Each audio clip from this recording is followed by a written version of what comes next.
ये है crime Hilore news. Crime Hilore news पर खबरों के प्रायोजक हैं बीकानेर स्वीट्स कॉर्नर, बीकानेर स्वाद की शान, चौक मुल्तानी ढाणा पहाड़गंज में।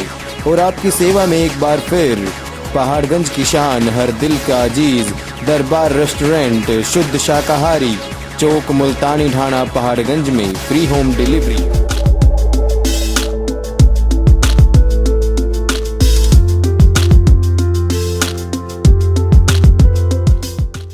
देश की सबसे बड़ी अदालत सर्वोच्च न्यायालय के उस आदेश के बाद राजनीति तेज हो गई है जिसमें ये कहा गया था कि रेलवे ट्रैक के किनारे बसी झुग्गी झोपड़ियों को हटाया जाए। माननीय न्यायालय के आदेश के बाद अब इसको लेकर राजनीति शुरू हो गई है।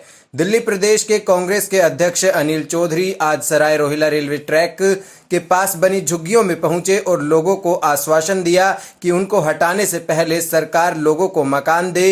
इसके साथ ही दिल्ली सरकार और केंद्र पर भी निशाना साधा।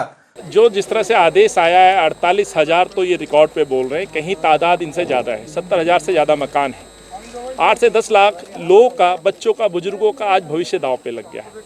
इस संक्रमण काल में जहाँ लोग बीमारी से लड़ रहे हैं, रोजगार की परेशानी है, वहाँ पे इस तरह का फैसला, कोर्ट का आदेश है, स्वीकार करना पड़ेगा।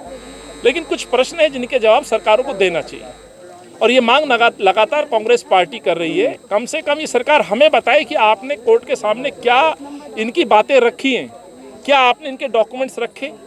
70 साल, कोई 50 साल, कोई 40 साल, कोई 30 साल से यहाँ अब इन मकानों में रह रहे हैं। ऐसी ऐसी कहानियाँ हैं, हर घर की एक कहानी है। कोई रेलवे के ऑफिसर्स इनको लेके आए कहीं पे, कोई अपने रोजगार की तलाश में आया, अपना आशियाना बनाया, मजबूर थे, परेशान थे, तभी जाकर के रेलवे ट्रैक के आसपास इन्होंने अपना जीवन यापन शुरू किया। किसी को आनंद नहीं आता है कि कोई अपनी जान जोखिम में डाल के यहाँ बसे। किसी को आनंद नहीं आता है कि रेलवे ट्रैक पे इतने शोर शराबे में अपना वो यहाँ जीवन बिताए। कुछ लोगों को ध्वनि प्रदूषण से नींद नहीं आती। ये लोग वो हैं जो इसी ध्वनि में यहाँ अपना जीवन बिता रहे हैं। इनको परेशानी नहीं होती क्योंकि मजदूर पसीना बहाता है, सो जाता है। आज इन पे संकट की घड़ी है। सरकार बताएं क्या आपने इनके डॉक्यूमेंट्स पेश किए? जब पुनर्वास करने की योजना दिल्ली में है, कानून है, माननीय सुप्रीम कोर्ट की पूर्व में टिप्पणियां हैं, आदेश है, अजय माकन वर्सेस भारत सरकार का ये आदेश है कि आप किसी को यदि उजाड़ेंगे तो पहले उसको पुनर्वास करेंगे। रेलवे ट्रैक पर रहने वाले लोगों को कांग्रेस ने आश्वासन दिया है कि उसको यहां से हटाने से पहले सरकार उनकी आवास का प्रबंध करे और अगर सरकार आवास का प्रबंध नहीं करती तो हम इनकी लड़ाई सड़क से संसद तक लड़ेंगे। माननीय कोर्ट ने यदि आदेश दिया तो सरकारों पे कम से कम इनको जगाने का काम किया है कि आप इनको मकान दो।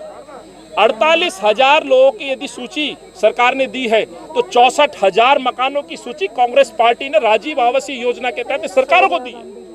हम एमएलए रहे, जय किशन जी एमएलए थे, अलका जी खुद एमएलए रही। सब लोग जानते हैं दिल्ली के अंदर 64,000 मकान बनके तैयार हैं जिसकी योजना का नाम था राजीव गांधी आवासीय योजना।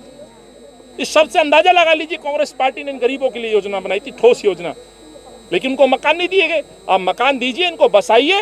रेलवे ट्रैक की यदि सुरक्षा की बात है, ये सहयोग करने के लिए तैयार है। सर्वोच्च न्यायालय के आदेश के बाद रेलवे ट्रैक के पास बनी झुग्गी झोपड़ी हटाने को लेकर अब सियासत शुरू हो गई है। लेकिन सबसे बड़ा मसला इन लोगों के पुनर्वास को लेकर है कि इस मामले में सरकार क्या कदम उठाती है। Rajeev Kumar Tiwari, crime Hilore news, Delhi.